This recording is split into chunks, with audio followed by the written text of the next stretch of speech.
আল্লাহর নবী আমাদেরকে ডাক দিয়ে বলতেছেন, আরবাউন ইদা কুন্নাতিকা ফালা আলাইকা মা ফাতাকাদ দুনিয়া। আল্লাহর নবী বলেন, 4 জিনিসের মালিক হও। কয় জিনিস? জোরে বলেন। আল্লাহর নবী বলেন 4 জিনিসের মালিক হও। সারা দুনিয়া যদি হাতছাড়া হয়ে যায়, অসুবিধা নাই, কোনো অসুবিধা নাই, তুমি কোনো পেরেশানিতে পড়বা না, কোনো দুঃখ ক্লেশে তোমাকে ধরবে না, তোমার মুক্তি মিলবে, শান্তি মিলবে দুনিয়া এবং আখেরাতে যদি 4টা গুণে গুণান্বিত হতে পারো। আরবাউন ইদা কুন্নাতিকা ফালা আলাইকা মা ফাতাকাদ দুনিয়া। আল্লাহর নবী বলেন, এই 4 জিনিস হারায়া ফেললে তুমি ধ্বংস হয়ে যাবা, সুখ আর শান্তি দুনিয়াতেও পাবা না, আখেরাতেও পাবা না। আর যদি এই 4 জিনিস তুমি ধরতে পারো, 4 গুণে গুণান্বিত হতে পারো, সারা দুনিয়াও যদি হাতছাড়া হয়ে যায়, এরপরও দুনিয়া এবং আখেরাতে শান্তি দিবে কে? জোরে বলেন না কে? এই 4 জিনিসের মালিক আল্লাহর রাসূল হইতে বলছেন। 1 নম্বরে, কষ্ট হইতেছে আপনাদের? এই 4টা গুণের কথা বুঝাইবার জন্য ভূমিকায় আমি এতগুলো কথা বললাম। 4 গুণের ভিতরে 1 গুণ আল্লাহর নবী বলেন হিফজু আমানাতিন। রাসূল বলেন, উম্মত আমার, শান্তি যদি পেতে চাও তাহলে আমানতের গুণ হাসিল করো। সুবহানাল্লাহ বলেন। এই আমানতের গুণ আমাদের ভিতরে এখন বাড়ছে না কমছে? আমানত তো অনেকে বুঝি না, আমানত কাকে বলে, আমানতদারি কাকে বলে? প্রিয় বাবারা, ভাইরা আমার, আমানতের গুণ আমাদের মধ্যে নাই। আমানত হলো এমন গুণ, প্রত্যেকটা মানুষ সে তার নিজের জায়গা থেকে কিছু না কিছু দায়িত্বের মোকাল্লাত হয়। সবার ঘাড়ে কিছু দায়িত্ব নামের কিছু বোঝা আছে আমাদের। ওই দায়িত্বের সঠিক ব্যবহার করা, সঠিকভাবে দায়িত্ব পালন করার নাম হলো আমানতের হেফাজত করা। আমরা তো মনে করি আমানতের হেফাজত মানে হলো কেউ যদি আমার কাছে কোনো মাল গচ্ছিত রাখে, এটারে সময় মতো তাকে ফিরিয়ে দেওয়া, এতটুকু আমরা আমানতদারি মনে করি। মূলত আমানতদারি বলতে এটাই নয়। আমানতদারি বলতে বোঝায় প্রত্যেক মানুষ তার স্ব জায়গা থেকে যে যে দায়িত্বের উপরে অর্পিত হয়েছে, ওই দায়িত্বের উপরে অটলতার পরিচয় দেওয়ার নাম হলো আমানতের হেফাজত করা। সুবহানাল্লাহ বলেন। তার মানে স্বামীর কাঁধে কিছু স্ত্রীর পক্ষ থেকে দায়িত্ব আছে, এই স্বামীকে স্ত্রীর এই দায়িত্বগুলো পালন করা আমানতদারি। সুবহানাল্লাহ বলেন। আবার স্ত্রীর কাঁধেও স্বামীর পক্ষ থেকে কিছু দায়িত্ব আছে, বিস্তারিত বলার সময় নাই। এই দায়িত্বগুলো স্ত্রীকে পালন করার নাম হলো আমানতদারি। ছেলের কাঁধে মায়ের পক্ষ থেকে, বাবার পক্ষ থেকে কিছু দায়িত্ব নামের কিছু বোঝা আছে তার ঘাড়ে। এই দায়িত্ব সঠিকভাবে পালন করার নাম হলো আমানতদারি। আবার ছেলে মেয়ের পক্ষ থেকে বাবা মার কাঁধেও কিছু দায়িত্ব আছে না নাই? কথা বলেন। এই দায়িত্বের সঠিক ব্যবহার করার নাম হলো আমানতদারিতা। সুবহানাল্লাহ বলেন। এই আমানতদারিতে আমরা ধরা খাওয়া। আমানতের হেফাজতের গুণ আমাদের নাই তো? আমানতের হেফাজতের গুণ আমাদের মধ্যে নাই। বন্ধুরা আমার, আমানতের গুণে গুণান্বিত রাসূল বললেন হও। কারণ নবী হাদিসের মধ্যে বলেন, লা ঈমানা লিমান লা আমানাতা লাহু। আল্লাহর নবী বলেন, যার আমানতদারি আছে তার ঈমান আছে, আর যার আমানতদারি নাই তার ঈমান নাই। নামাজ পড়লে কি হইব মিয়া? পাগড়ি তো লম্বা 40 হাত একটা বাঁধছেন আপনি, কিন্তু আপনার তো আমানতের গুণ নাই। আল্লাহর নবী বলেন, লা ঈমানা লিমান লা আমানাতা লাহু। যার আমানতদারি নাই তার ঈমান নাই। ঈমান নাই আপনার এই খবর আগে লন। ঈমান হেফাজতের জন্য আমানতের গুণ অর্জন করেন। প্রিয় বাবারা, ভাইরা আমার, আরো সহজ করে বলি, মনে করেন আমি এক মসজিদের ইমাম, আমি বেতন নিই মাস গেলে, আমাকে কমিটির সাথে যে চুক্তিতে আমি তাদের সাথে বদ্ধ হয়েছি, এই চুক্তি মতো আমাকে যদি আমার এই ডিউটিতে তারা ফলস পায়, যদি আমাকে টাইম মতো না পায়, অথবা আমি মনে করেন নামাজের টাইম হইল মনে করেন 1:30টায়, প্রতিদিন আমি 35-এ দাঁড়াই। আমার দায়িত্ব ছিল 1:30টার সময় জামাতে অংশগ্রহণ করে ইমামতির হক আদায় করা। কথা বলেন ঠিক কিনা? কিন্তু আমি 5 মিনিট লেট করে দাঁড়াইলাম। আমানতের হেফাজতের গুণ আমার মধ্যে নাই। মনে করেন আপনি একজন স্কুল টিচার, আপনি একটা মাস্টার, আপনি টিচ দেন, আপনি বাচ্চাদেরকে পড়ান, মনে করেন 40 মিনিটের জন্য 1 ঘন্টা। এই 1 ঘন্টা মানে 40 মিনিট একটা সাবজেক্টের উপরে আপনি এই বাচ্চাদেরকে বা আপনার স্টুডেন্টকে আপনি পড়াবেন। এখন আপনি 40 মিনিটের ভিতরে মনে করেন ক্লাসে ঢোকার পরে মোবাইলে কথা বলছেন আপনি 32 মিনিট, কয় মিনিট কথা বলে না, এই 32 মিনিট ফেসবুকে আর মোবাইলে আর গেমসে গেছে। এখন বলেন নিয়মিত ক্লাসে গেছেন আপনি, নিয়মিত ক্লাস করছেন, কিন্তু আসলে যে আপনার যে মানে এই 40 মিনিট আপনাকে যে নির্ধারণ করে দেওয়া হয়েছে এই সময়টুকু এদেরকে পড়াবেন, কিন্তু পড়ান নাই, তাহলে আপনি আমানতের যে দায়িত্ব আপনার উপরে ছিল এটা পালন হয় নাই। কথা বলেন ঠিক কি না? বুঝাইবার জন্য বলি বাবারা ভাইয়ার আমার, মনে করেন আপনি একজন মাত্র কামলা, আপনি একজন মানুষের জমিনের কাজ করেন, আপনি পয়রত দিবেন, কিন্তু জমিনের মালিক জমিনে নাই, মানে খেতে নাই আর কি। আপনার ফজর থেকে জোহর পর্যন্ত কাজ করবেন, এই জমিনের মালিক তো বাড়িতে, আপনি মনে করছেন মালিক তো নাই, আপনি এক বিড়ি খাইবার যায় 1.5 ঘন্টা কাটাইছেন, বুঝেন নাই? অথবা আপনি এমন এক লম্বা জিরানি দিচ্ছেন, সেই জিরানিতে 1.5 ঘন্টা 2 ঘন্টা শখে একলা কাজ করতেছেন, আপনার বিশ্বাস করে নিচে পয়রত। আপনি মনে করছেন এই যে ক্ষেতের কাম, মনে করেন ইচ্ছে করলে আপনি 1 ঘন্টায় শেষ করতে পারবেন, এটা 3 ফরিদ লাগাইছেন, তাইলে বোঝা গেল কি আপনার আমানতের হেফাজতের গুণ আছে। কথা বলতে হবে, বোঝা গেল আপনার আমানতের হেফাজতের গুণ নাই। মিয়া মনে করেন আপনি বাড়ি করবেন, রাজমিস্ত্রি কাজ দিচ্ছেন, এটার কন্ট্রাক্টে দিলে পরে 3 মাসে করে বলাইব, কিন্তু রোজে করলে 6 মাস। কথা বলেন আছে না নাই? এই কষ্ট পাইতেছেন আমার কথায়? যে কাজটা মনে করেন একই টাইমে ডিউটি করে, অথচ কন্ট্রাক্টে করলে 3 মাস, রোজে করলে 9 মাস। বোঝা গেল আমানতের হেফাজতের গুণ। এখানে আমানতের হেফাজতের গুণ নাই। বন্ধুরা আমার, আমানতের হেফাজতের গুণ আমাদের নবীর ছিল। নবীর আমানতের হেফাজতের গুণের কারণে কাফের বেদিনেরা আমার নবীকে আল আমিন বইলা ডাকতো। সুবহানাল্লাহ বলেন। কাফেররা বলতো, মুহাম্মদ আমরা কালিমা পড়ি নাই, কিন্তু তোমার কাছে আমরা মালামাল গচ্ছিত রেখে দেখেছি আব্দুল্লাহর বেটা মুহাম্মদের আমানতের গুণ এত সুন্দর যে কোনো সময় আমাদের কোনো কাজে অথবা কোনো মালে আমরা ত্রুটি পাই নাই। সুবহানাল্লাহ।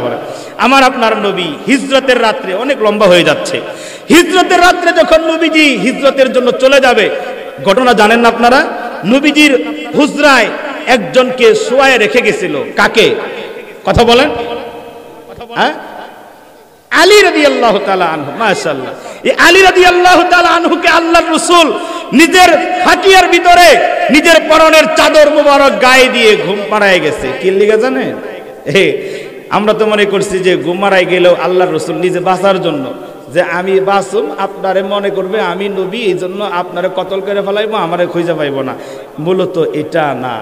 আল্লাহ রাসূল সাল্লাল্লাহু আলাইহি ওয়াসাল্লাম আলী রাদিয়াল্লাহু তাআলা আনহুকে বলে গেছিলেন, আলী রে, এই মক্কার কাফের বেদিনেরা অনেক মানুষ আমার কাছে বিভিন্ন জিনিস আমার কাছে গচ্ছিত রেখেছে, আমি এগুলো তাদের কাছে এই মুহূর্তে পৌঁছায় দিতে সক্ষম নই। অতএব তাদের প্রত্যেকের মাল যথা সময় যথারীতি যাতে পৌঁছানো যায়, এই জন্য আল্লাহ রাসূল একটা লিস্ট দিয়া হযরত আলীকে বললেন, এগুলো এই মালগুলো তাদের কাছে তুমি পৌঁছায়া দিবা আমি রাসূলের পক্ষ থেকে। সুবহানাল্লাহ বলেন। এই জন্য আল্লাহ রাসূলের এই হিজরতের পরে একদিন সাহাবীরা কথা বলতেছে, কথা বলার সময় সাহাবীরা বলে, ও আল্লাহর নবীর সাহাবীরা, বলো তো কার জীবনের কোন রাতের ঘুমটা বেশি ভালো হয়েছে? কোন রাতের ঘুমটা বেশি ভালো হয়েছে? এক একজন এক এক রাতের কথা বলে, কিন্তু হযরতে আলী রাদিয়াল্লাহু তাআলা আনহু বলতেছে, আমার জীবনে সবচেয়ে শান্তির আরামের ঘুম হয়েছে ওই রাত্রের ঘুম, যেই রাত্রে আল্লাহর নবী হিজরতে চলে গেছে, নবীজির বিছনায় আমাকে তার চাদর মুড়ো দিয়ে শোয়ায় রেখে চলে গেছে। ওই দিন সাহাবীরা শুইনা কয়, কি কোন আপনি পাগল হইছেন? ওই দিনের ঘুম আপনার আরামের কেমনে হলো? ওই দিন তো আপনার ভয় ছিল, ভয়, যে কোনো মুহূর্তে কাফেরেরা আপনার ওই ঘরের ভিতরে ঢুইকে আপনাকে কতল করার সম্ভাবনা ছিল। ওরাতে তো ভয় ছিল, আপনার ঘুমিত আসার কথা না। হযরতে আলী রাদিয়াল্লাহু তাআলা আনহু ডাক দেয়া কয়, সাহাবীরা রে, তোমরা জানো না ওই দিন আমার ঘুমটা বেশি ভালো হয়েছে? বলে কেন? কয় কারণ আমাকে যখন শোয়া আল্লাহর নবী চলে যায়, নবী আমারে বলে, আলী রে, আমি তোমারে রেখে গেলাম আমার এই মালামালগুলো কাফেরদের কাছে, সময় মতো তুমি পৌঁছায়া দিবা। বুঝেছিলাম আল্লাহর নবীর আমানতের হেফাজত আমার আল্লাহ তাআলা করবে আমার মাধ্যমে। অতএব আমার জীবনের কোনো মুহূর্তের জন্য গ্যারান্টি ছিল না যে কোনো সময় আমার কাছে আজরাইল আসার সম্ভাবনা ছিল, কিন্তু ওই রাত্রে আমি মনে করেছিলাম অন্তত আজকের রজনীতে আমি আলীর কাছে আজরাইল আসবে না। সুবহানাল্লাহ, আজকের রাত্রে আমার মরণ হবে না, কারণ আমাকে যে দায়িত্ব দিয়ে গেছে আল্লাহ রাসূল, এটা তো আমি পালন করব। আল্লাহ তো আমারে দিয়ে পালন করায়া রাসূলকে সমস্ত কলঙ্ক মুক্ত করবে। রাসূলের শানে কিয়ামত পর্যন্ত কেউ যেন বলতে না পারে মুহাম্মদ সাল্লাল্লাহু আলাইহি ওয়াসাল্লাম উত্তম চরিত্রের ছিল কিন্তু আমানতের হেফাজত করতে পারে নাই, এ কথা যেন বলতে না পারে। এই জন্যই তো আল্লাহর রাসূলকে এই গুণে গুণান্বিত বানাইবার জন্য আমাকে খুশি হইছে না বেজার হইছে? আপনি আমি হইলে খুশির ঠেলায় কি যে করতাম দুলা অন্ধকার, অনেকে স্টুপ করে মরে যাইতো খুশিতে, বুঝেন নাই? স্বর্ণের কলস জমিনের ভিতর থেকে বের হইছে, এই লোকে 200 দিরহাম দিয়ে জায়গা কিনছে, কোটি কোটি টাকার স্বর্ণের দিরহাম বের হইছে কলস ভর্তি। এই লোকের মাথা ঠিক আছে? মাথা ঠিক থাকার কথা না, কিন্তু আল্লাহর গোলাম চিন্তা করলো আমি তো জমিন কিনছি, এই স্বর্ণের কলস তো কিনি নাই। সুবহানাল্লাহ বলেন না? এই জন্য ওই নতুন ক্রেতা স্বর্ণের কলসটা পায়া সুন্দর করে মাথায় একটা দৌড় দিছে। কোন দিকে জানেন? ওই যে জমিনের পূর্বের মালিক, আমার কথা শুনতেছেন তো জব দিবেন, পূর্বের মালিকের কাছে দৌড় দিছে। আমি আপনি হইলে তো এই স্বর্ণের কলস পাইলে একেরে মনে করেন এটারে আরো 2 হাত মাটি খনন করে পুঁতা রাখতাম, রাত্রে বিবিরে নিয়ে গিয়া পরে ওটা খনন করে বের করে আনতাম, আইনা দিনের বেলায় এটারে নিয়ে শ্বশুর বাড়ি মনে করেন চট্টগ্রাম, সিলেট, সুনামগঞ্জ ওইখানে চলে যাইতাম। কথা বলেন ঠিক না? চলে গেলে শাশুড়িও কইতো বাবা হঠাৎ খবর টবর না দিয়ে কি জন্য আইছো? আর কইের নাম বাজান চলে আসছি, কি কারণ?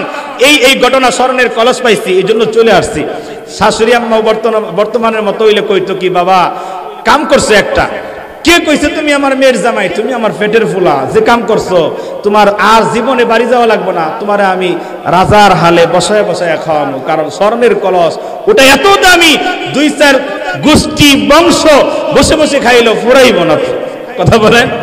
উজুগের ইমান আমানতদারি কেমন ছিল? লোকটা কলস মাথায় নিয়ে আগের মালিকের বাড়িতে গেছে, পূর্বের মালিকের কাছে গিয়ে বলে ভাই আপনার কি মনে নাই? কি মনে থাকবে ভাই? কই জমিন বিক্রি করেছেন ভাই, কিন্তু আপনার পূর্ববর্তী পুরুষেরা আপনার মুরব্বীরা হয়তো আপনার জন্য এই স্বর্ণের কলসটা আপনার জমিনের ভিতরে মাটির ভিতরে আপনার জন্য পুঁতে রাখছিল, আপনার কি মনে নাই? এটা তো আপনি নেন নাই, আমারও বলেনও নাই। নেন, আপনার স্বর্ণের কলসের এই আমানতদারিতার দায়িত্ব থেকে আমারে মুক্তি দেন, আপনার স্বর্ণের কলস আপনি নিয়ে নেন। এই কথা বললে ওই আগের মালিক মানে পূর্বের মালিকেরও আমানতদারি কেমন? পূর্বের মালিক বর্তমানের মতো হইলে কইতো কি এরে মিয়া কে কইছে মনে নাই? আমি মনে আছে মানে আমি থানায় আগে জিটি করে রাখছি, তোমার টেস্ট করার লিগে বলি নাই আর কি, কিন্তু আমি জানি তো এখানে আমার দাদাই আমার লিগে রাখতে আমার বলছে, আমার বাবাও বলছে। এই কৌশলে তারাইয়া দিতাম, তাড়াতাড়ি সামলাইতাম। কথা বলেন? কিন্তু উজুগের আমানতদারি তো ইমানদার, তার আমানতের গুণ কেমন? কয় কি পাগল হইছেন আপনি? আপনার কাছে জায়গা বিক্রি করছি, আমি পয়সা বিক্রি করছি, উপরের অংশ বিক্রি করছি, নিচের অংশ করি নাই, এমন তো না। যখন আমি আপনার নামে আমার জায়গাটা রেজিস্ট্রি করে দিয়েছি, সাথে সাথে জমিনের উপরে যা আছে তাও আপনার নামে লিখে দিয়েছি, 7 তবক জমিন নিচ পর্যন্ত যা আছে তা শুদ্ধ আপনার নামে আমি রেজিস্ট্রি করে দিয়েছি। সুবহানাল্লাহ বলেন? লাগছে নি গন্ডগোল?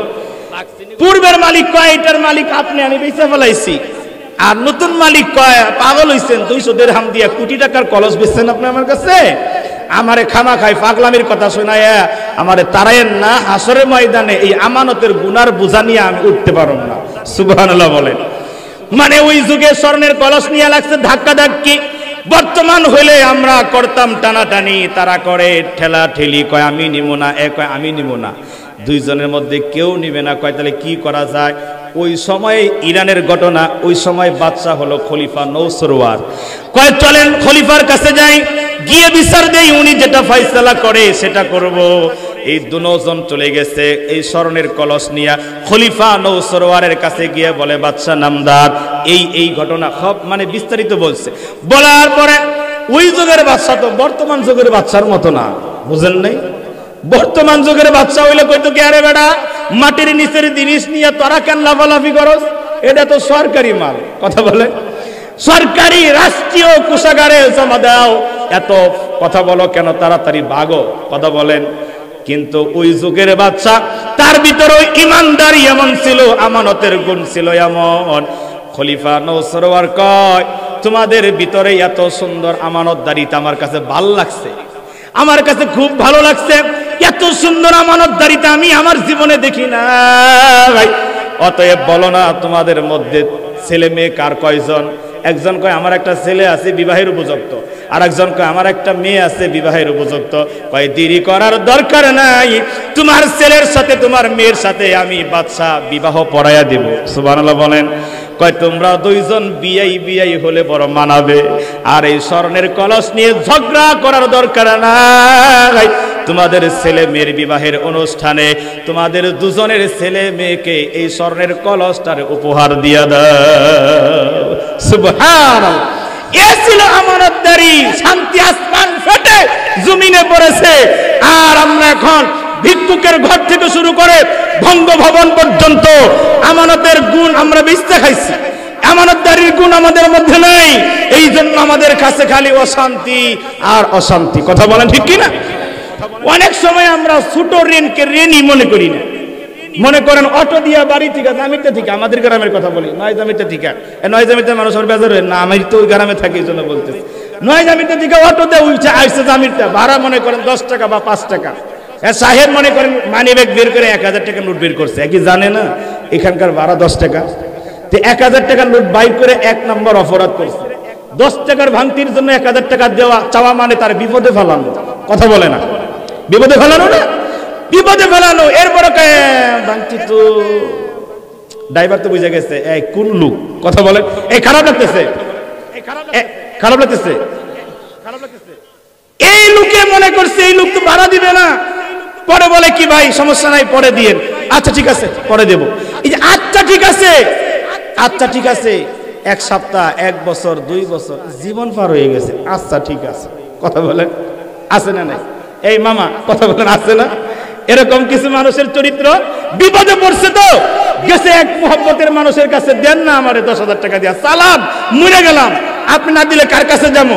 কয় কেমনে দিব, আমার তো নাই। কয় যেমনি পারেন আমার ব্যবস্থা করে দেন। এই 10,000 টাকা দিচ্ছে। কি কইছে জানেন? কয় আগামী রবিবার দিন ব্যাংক খুলবে, আমার টাকা তো আছে 2 লাখ এখনো ব্যাংকে তুলতে পারি না, তো আজকে তো বৃহস্পতিবার বিকেল হয়ে গেছে, রবিবার দিন ব্যাংক খুলবে, খুললেই টাকাটা আপনারা আগে দিব। এই লোক তো বিপদ উদ্ধার করাইছে। এই লোকের কাছে টাকা নাই, এই আরেকজনের কাছ থেকে আইনা দিছে মহব্বতের খাতিরে। দেওয়ার পরে এই লোকের তো রবিবার আর ঘুরে আসে না, আসে না নাই? এই রবিবার তো আর আসে না, সোমবার যায়, মঙ্গলবার যায়, বুধবার যায়, কতবার যায় আসে, কিন্তু রবিবার আর আসে? কথা বলেন, এই রবিবার আসে না। শুধু তাই না, এই লোককে দেখলে বাম মাছের মতো পিছলায় আর এক দিয়ে চলে যায়, আসে না নাই? কিছু মানুষের চরিত্র এমন আছে, দেখেন এই জায়গাটায় ধরা খাবেন মিয়া, নামাজের সেজদা কোটি কোটি হইলেও পার পাইবেন না তো হাসরের দিন, যদি এই জায়গায় ধরা খান। আমানতের গুণ, ঋণের গুণ, ঋণের বোঝা যদি নিয়ে আপনি কেউ কবরে যান, মনে করছেন খালি 1 লাখ টাকা নিচ্ছেন আর নিয়ত করছেন খালি এইভাবে, খালি কোন রকম মরে যেতে পারলে হয় মাফ। অনেক মানুষ নিয়ত করে এরকম, আসলে বুঝে নাই। যারা ইমানদার এরা মনে করে 1 টাকার ঋণ থাকতে আল্লাহ তুমি আমারে মরণ দিও না। কথা বলেন ঠিক কিনা? এই লোক তো 10,000 টাকার ঘুরাই যায় না, দেয় তো না, দেয় না, এর বাড়ির সামনে দিয়া কোনোদিন হাইটাও যায় না। কথা বলেন ঠিক কিনা? আজরাইলকে দেখলে যত ভয় পায় তার চাইতে 1000 গুণ বেশি ভয় পায় এখন পাওনাদারকে দেখলে। কথা বলেন ঠিক না? এই অবস্থা হয়েছে। এজন্য আমরা এই ব্যাপারে সচেতন থাকবো। অনেকে আছে দোকানে, মনে করেন এই বাজারে তো অনেক দোকানদার ভাইরা থাকতে পারেন, এখানে আমরা তো কাস্টমার সবাই। অনেকেই মনে করেন 5 টাকার জিনিস নেয়, টাকা দেয় না, কয় দিমুনি। চা খায় অভ্যাস আছে এমন মানুষের, এই লাল চা খাইছে 5 টাকার, দিমুনি। আর এই চার দোকানদার কি 5 টাকা চাইতে পারে? কথা বলে, লজ্জা লাগে, কেমনি 5 টাকা চাই? চাই না। বিদায় মনে করছে আমি অমুক সাপ, এই জন্য মনে হয় আমার কাছে চায় না। এই 5 টাকার ঋণকে যে ছোট মনে করে আপনি দিলেন না, মনে রাখবেন এই 5 টাকার কারণে হাসরের ময়দানে আপনি আটকে যাবেন। কথা বলেন ঠিক কি না? আপনার পাহাড় সমতুল্য নেকের বোঝা আছে, কিন্তু এই 5 টাকার কারণে আপনি জান্নাতের গেটের কাছে কি আটকে যাইবেন? আপনার এই 5 টাকা ওয়ালা এই চার দোকানওয়ালা আইবো, আয়া কইবো কি, মিয়া ভাই আসসালামু আলাইকুম, কি খবর, কই যাইবেন লইছেন? এই তো জান্নাতে যাইতেছি, খুব মানে আনন্দের কথা, তাই নাকি? ঠিক আছে জান্নাতে যান, আমার কোনো আপত্তি নাই, তবে ওই যে চায়ের দামটা 5 টাকা দিয়া তারপরে চলে যান। হ্যাঁ, আগে 5 টাকা দেন, পরে জান্নাতে যান, আর কোথাও যান, অসুবিধা নাই। এই জান্নাতে যাওয়ার ব্যক্তি কইবে আল্লাহ, এটা হাদিসের ঘটনা, আল্লাহর কাছে বলবে আল্লাহ কি বলে দেখেন, কয় কি বলে, আল্লাহ আপনি পারমিশন দিলেন জান্নাতে যাওয়ার জন্য, কিন্তু দরজার সামনে দেখেন আল্লাহ তোমার এক বান্দায় কয় 4 দাম দেন। আল্লাহ কি কয়, মাথা ঠিক আছে, এনে 4 দাম পাম কোথায়? আল্লাহ কয় তাই নাকি? কয় জিজ্ঞেস করে দেখি বান্দা তাই নাকি? বলে হ্যাঁ আল্লাহ 5 টাকা পাই। কয় অসুবিধা নাই, তো 5 টাকা আদায় করে দিব আজকে আমি, কারণ আমি যে আল্লাহ, আমি যে সত্যিকারের একেবারে সঠিক বিচারক, এটার প্রমাণ আজকে হাসরের ময়দানে মানুষগুলো বুঝবে। আল্লাহ কবে দাঁড়া তোর 5 টাকা আমি এখন শোধ করব। আল্লাহ কবে দাও 5 টাকা। 5 টাকা তো নাই, কি আছে? নেক আমল আছে, তাহলে 5 টাকার নেক আমল দাও। এই 5 টাকার নেক আমল যখন তারে দিবে, এখন তো মিয়া সাহেবের এখন আবার ওজন করলে দেখা যাবে গুনাহ নেকের চাইতে গুনাহ বেশি, এখন তার জান্নাতের লাইনটা কেটে এবার জাহান্নামের দিকে যাও। নাউজুবিল্লাহ বলেন। 5 টাকা না, শুধু 1 টাকা, 1 পয়সার জন্য অনেক মানুষ হাসরের ময়দানে জাহান্নামী হবে। পাহাড় সমতুল্য নেক আমল আছে, কিন্তু 1 পয়সার কারণে ধরা খেয়ে যাবে, 1 পয়সার কারণে। এজন্য আমার গ্রামবাসী, প্রিয় বাবারা, ভাইয়ার, আমরা এই বিষয়গুলো গুরুত্ব দিব। 1 টাকাকেও কখনো আমরা সহজ মনে করব না, যে 1 টাকা এটা কোনো ঋণ না, এটা মনে করবেন না। আপনি দিয়ে দিবেন, দিয়ে তারপরে বলবেন আরো পাইবেন আপনি। অনেক দোকানদার আছে আবার এমন, 5 টাকা পাবে একটা চকলেট দিয়ে দেয়, বুঝেন নাই? অথবা 2 টাকা পাবে, এটা ঘুরায় দেয় না, চকলেট দেয় না, এরকম নিয়ম নাই। যদিও আপনি চকলেট, ওই 2 টাকার মূল্য আপনি তার কাছে জিজ্ঞেস করবেন, 2 টাকা ভাঙতি নাই, পরে নিবেন না একটা চকলেট দিলে হবে। যদি আপনি বলেন এই ঋণ থেকে আমারে মুক্তি দেন, তাহলে আমি চকলেট দেব, এই কথায় আপনি চুক্তিতে দিবেন। না হয় এই চকলেটের বাবদ 2 টাকা দিচ্ছেন, কিন্তু মন থেকে ছাড়ে নাই, আপনার এই 2 টাকার কারণে হাসরের দিন আপনি ধরা খেয়ে যাবেন। আল্লাহ আমাদেরকে বুঝার তৌফিক দেখ, আমিন বলেন। কষ্ট হইতেছে, সময় লম্বা হয়ে গেছে, আমি আর লম্বা করবো না। আমার যে টাইম দিচ্ছি, যে আলোচনা শুরু করছি, 2.5 ঘন্টা পর্যন্ত কইলে মোটামুটি আমি বিষয়টা বুঝাইতে পারতাম। তবে অন্য একদিন বিষয়টা আমি বলবো ইনশাআল্লাহ। খুব গুরুত্বপূর্ণ কিছু কথা আমার সামনে ছিল, যে কথাগুলি আমাদের মানে প্রেক্ষাপট নিয়ে বর্তমান সময়ের জন্য যে রোগে আমরা আক্রান্ত, এই কথাগুলো আমাদের জানা দরকার। তাহলে আমি একটা গুণ অর্ধেক বললাম আর কি, হেফাজত, আমানতের হেফাজত আমরা করব, কখনো আমানতের হেফাজতের গুণ আমরা হারাবো না ইনশাআল্লাহ বলেন। এই গুণে আমরা গুণান্বিত হব বলেন ইনশাআল্লাহ। 1 টাকাও যদি কেউ মাল আমার কাছে গচ্ছিত রাখে, মনে করেন বিদেশ থেকে বাবার কাছে ছেলে টাকা বাড়াইছে, বাবা যেমনি ইচ্ছা এমনি ভাঙে না, ছেলের টাকা বাবার কাছে আমানত, পঙ্খান্ন হিসাব দিয়ে বুঝাই দেওয়া ছেলের কাছে, এটা বাবার কাছে আমানতের হেফাজতের দায়িত্ব, ঠিক কিনা বলেন? বিবির কাছে টাকা দিছে স্বামী, খালি ভাঙবেন তা না, এই মা বোনেরা, আপনার হিসেব ঠিক মতো রাখবেন। স্বামী বাড়িতে আসলে পঙ্খান্ন বুঝাইয়া দিবেন, আপনার এতগুলো টাকা আসছে, এই টাকা খরচ হয়েছে, আর এই টাকা আছে, এটা আমানতদারি। সুবহানাল্লাহ বলেন। আল্লাহ আমাদেরকে বুঝার তৌফিক দেখ, বলেন আমিন। প্রিয় বাবারা, ভাইয়ারা আমার, আমি আমার আলোচনা এখান থেকে শেষ করে তবে একটা প্রস্তাব আপনাদের কাছে করতে চাই। অনেক লম্বা আলোচনা অন্য একদিন করব। আমি আজকে এই যেহেতু মাদ্রাসার মাহফিল, প্রিয় বাবারা, ভাইয়ারা আমার, এই মাদ্রাসার খাতিরে মোহাব্বতে আমরা আসছি, অর্থাৎ মূলত কোরআনের মোহাব্বতে, কোরআনের ভালোবাসায় আমরা আজকের এই মাহফিলে বসে গেলাম। বন্ধু গো, আমার শুরুর কথা ছিল দুনিয়ার মধ্যে কেউ থাকবো না, চলে যাব, অন্ধকার কবর আমাদের আসল ঘর হবে, আসল ঠিকানা হবে। ওই অন্ধকার কবরের কথা দুনিয়া থেকে মনে করে যাওয়া দরকার আছে না নাই? কথা বলেন, আছে না নাই? ওই কবরের জন্য কিছু সামান তৈরি করা দরকার আছে না নাই? কিছু আমাদের সঞ্চয়, কিছু সামান, কিছু মাল কবরের জন্য যদি না নিয়ে যাই, তাহলে কবরে যাওয়ার পরে আফসোস করলে লাভ হবে? কথা বলেন। আপনি দুনিয়ার জীবনে যেমন সুখের জন্য এত কষ্ট করে এত কিছু করতেছেন, যেই জীবনে কোনো গ্যারান্টি নাই, অথচ যেই জীবনের শুরু হবে শেষ হবে না, ওই জীবনের জন্য কিছু পুঁজি নেওয়া দরকার আছে না নাই? এই দুনিয়াকে প্রাধান্য দিতে গিয়ে আমরা আখিরাত ভুলে গেলাম, কবরের কথা ভুলে গেলাম, মৃত্যুর কথা ভুলে গেলাম, জান্নাতের কথা ভুলে গেলাম, জাহান্নামের কথা ভুলে গেলাম, ছেলে মেয়ের প্রেমে পইরা, বিবি বাল বাচ্চার প্রেমে পইরা, টাকা পয়সার প্রেমে পইরা, সংসার কইরা আখিরাত জিনিসটারে ভুলে গেছি। কথা বলেন ঠিক কিনা? সংসারের কারণে আমরা ভুলে গেছি না? অনেক মানুষ আছে না, সংসারের চাপে নামাজের সময় তার নাই, আছে না নাই? কি ব্যস্ততা, সংসার, এই ঝামেলা ওই ঝামেলা। এই সংসার একদিন আপনাকে আমাকে বের করে দিবে, কথা বলেন ঠিক কিনা? সংসার সংসার কইরা ভবে গো তুই করলি না বন্দেগি,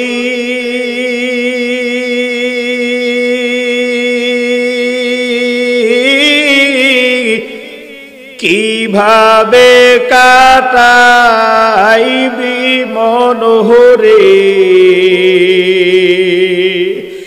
কবরের জিন্দেগি রে,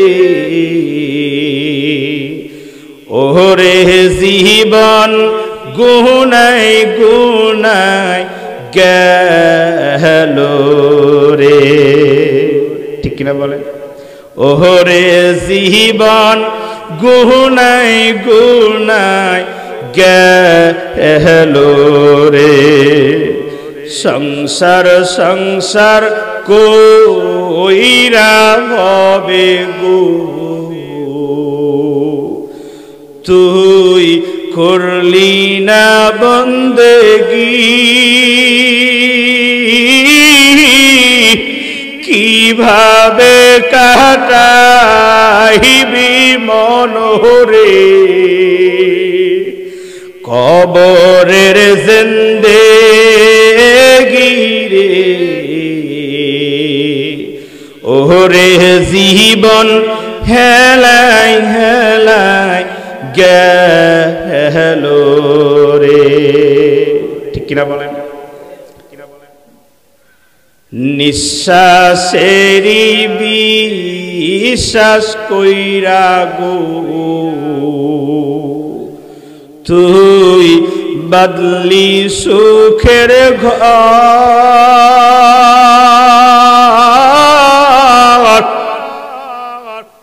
কোন দিন জানি আজরাইল সাগো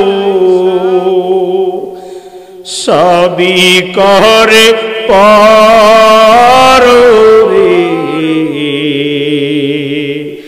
ওরে জীবন গুনাই গুনাই গেল রে, ছেলে মেয়ের মায়ায় পইরা গো তুই ডাকলি না মাওলা রে,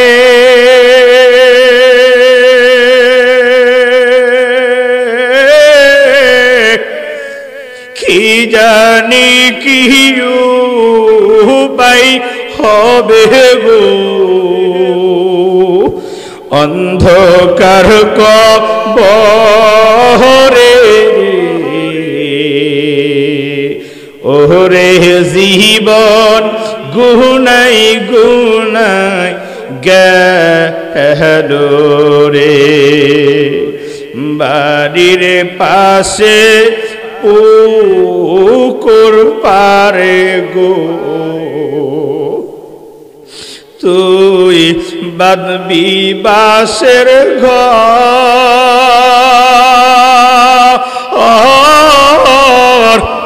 বাপ নাই তোর মা আহো নাই রে, কে লইবে খবর রে, ওরে জীবন গুনাই গুনাই গেল রে, বাড়ির কাছে পুকুর পারে গো তুই বাঁধবি মাটির ঘর,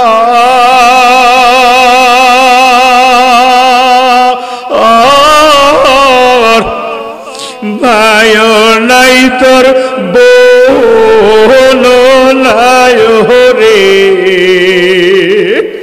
কে লইবে খবর রে, ওরে জীবন গুনাই গুনাই গেল রে, সংসার সংসার কইরা ভবে গো, তুই করলি না বন্দেগি,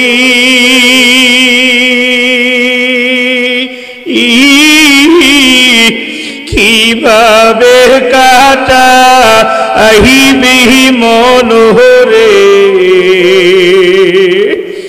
কবরের জিন্দেগি রে, ওরে জীবন গুনাই গুনাই গেল রে, ওরে জীবন খেলায় খেলায় গেল রে, ওরে জীবন হেলায় হেলায় গেল রে। ঠিক কিনা বলে? খেলায় খেলায় হেলায় হেলায় গুনায় গুনায় আমরা আমাদের জীবন কাটাইলাম। হাজিরিন, আসলে ওই কবরেই আমরা চলে যাব। আমি জানি অনেক লম্বা করলে কথা বললে আপনারা শুনতেন, কিন্তু আমাদের প্রধান মেহমান বসে আছে।